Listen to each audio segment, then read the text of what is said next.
We could talk about that sometime as well. But you've talked about a more holistic approach to well being that addresses spiritual well being and how it can prevent burnout and other mental health issues.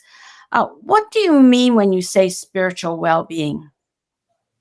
Yeah. So as I've looked into the research on this, because I knew I was interested in spirituality for a long time, but it took me digging into the research to really understand how to think about it for myself. And while there is no one consensus definition of what spiritual well being means, Mhm. pretty much across all of the research you look at, people can agree that it has something to do with your purpose in life, with your values, with your core beliefs about who you are and your place in the world. It also has something to do with your relationships and how connected or disconnected you feel with people.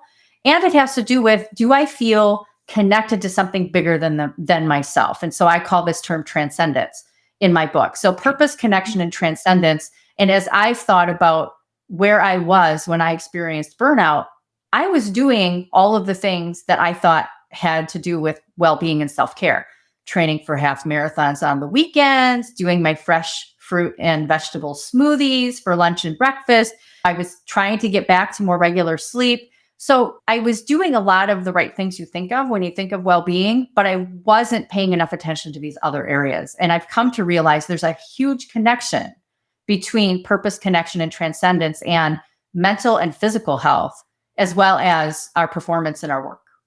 hmm Yeah, self care is much deeper than most of us talk about. And I really appreciate that you've taken it to that level because I think you've got the key there to spiritual well being and self care. So, what you need to do to look after your spirit, right? Putting it another way. So, how does spiritual well being interact with mental health? Right. When we experience periods of distress, depression, anxiety, there is a certain part of our brain that is activated when that happens. One of the researchers I've been following is someone who wrote the book, The Awakened Brain.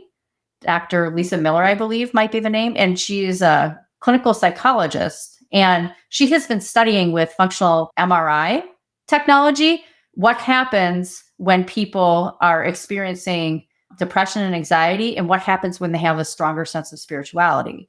And what she has found is when people have a stronger sense of spirituality, stronger sense of purpose, connection, and transcendence in their lives, that part of their brain that experiences that lights up when they experience depression and anxiety, it's more robust and resilient for the high spirituality brains versus those with low spirituality brains.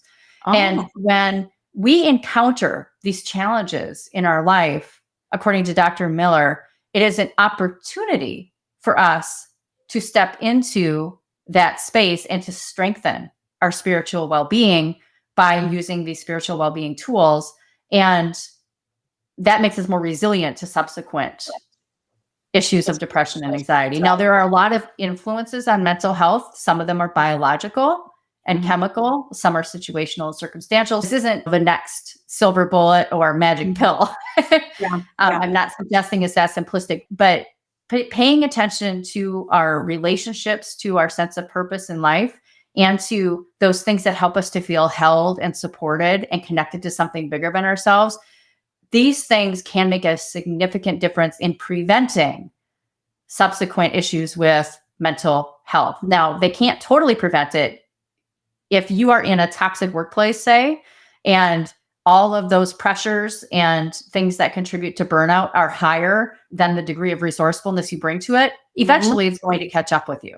That's why it is not just an individual solution. You need to address the circumstances around it, but it can help prevent and make us more resilient.